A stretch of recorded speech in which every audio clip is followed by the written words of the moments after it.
Donc la guerre dite d'Algérie n'est pas une guerre entre deux camps qui auraient opposé l'armée française d'un côté, l'armée de libération nationale algérienne de l'autre. Au-delà de ces deux camps principaux, on a une polyphonie de mémoire qui se rattache à une grande diversité d'expériences.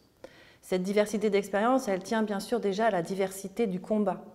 Être engagé dans une unité militaire, ce n'est pas forcément avoir la même expérience. Quand on est cuisinier, on est aussi dans une unité militaire, mais on n'a pas la même expérience que quand on est chauffeur ou quand on est membre d'un commando de chasse.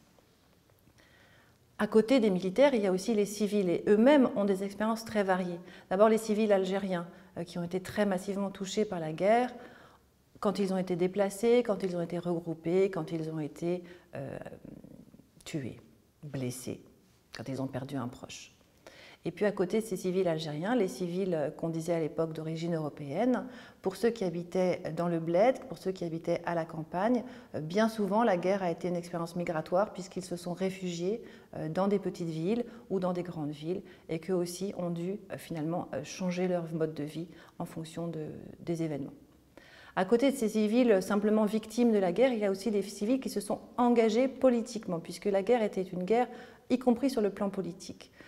Engagé politiquement, ça peut vouloir dire être engagé dans un mouvement clandestin, comme le Front de Libération Nationale ou comme l'organisation Armée Secrète, qui sont des mouvements qui recouraient à la violence.